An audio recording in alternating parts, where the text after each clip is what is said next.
Hi everyone, welcome to our channel. The explanation is given on the topic today is about the process of germination of pollen tube on stigma. Before going to the germination process, one should understand the various parts of a flower and their function. So in my previous video, I have explained the same. Who have not watched that video, please watch so that you will get the continuity of the particular topic. Germination of pollen on stigma requires another process called pollination. What is pollination? The transfer of pollen or the male gamete from the anther to the stigma, that is the female part of a flower, is termed as pollination. What are the types of pollination? There are two types of pollination called self-pollination and cross-pollination.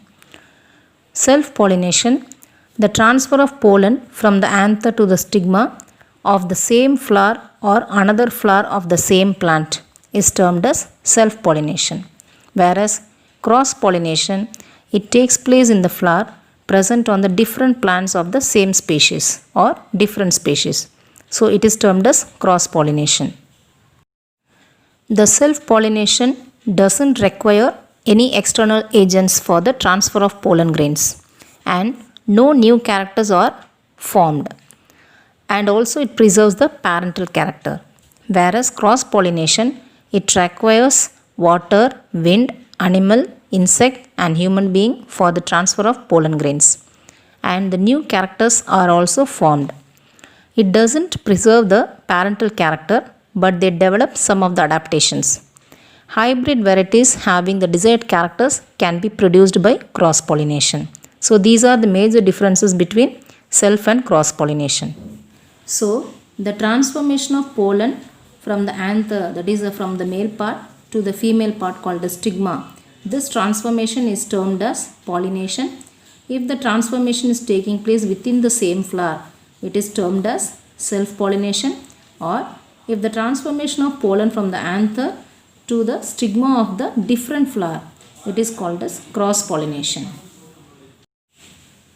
After the pollen lands on the suitable stigma, it has to reach the female germ cell in the ovary. For this, a pollen tube grows out of the pollen grain and travels through the style and reaches the ovary. This process is termed as germination of pollen. The pollen grain divides and forms two male gametes. In this figure, you are able to see very clearly all the parts of an ovule, mainly the center two polar nuclei and the egg cell called as female gamete. In ovule, there are two polar nuclei and one of the female gamete called as egg cell.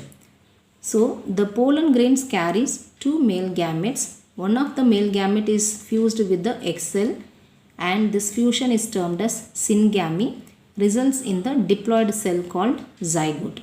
And another male gamete is fused with the polar nuclei. There are three haploid nuclei get fused. Hence, this fusion is termed as triple fusion.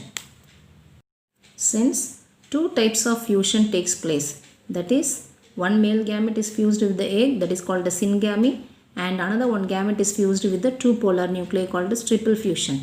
So, syngamy and triple fusion, two fusion is taking place. Hence, this process is called as double fertilization.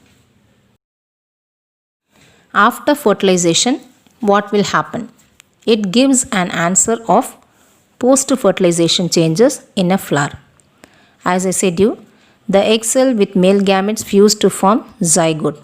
It divides several times to form an embryo within the ovule. Now the ovule develops a tough coat called as tegmen, and testa is gradually converted into seed. The ovary grows rapidly and ripens to form fruit. The remaining part of a flower, such as petals, sepals, stamen, style, etc., may shrivel and fall off. The seed contains the future plant, such as plumule and radicle or embryo, which can develop into seedling under appropriate condition.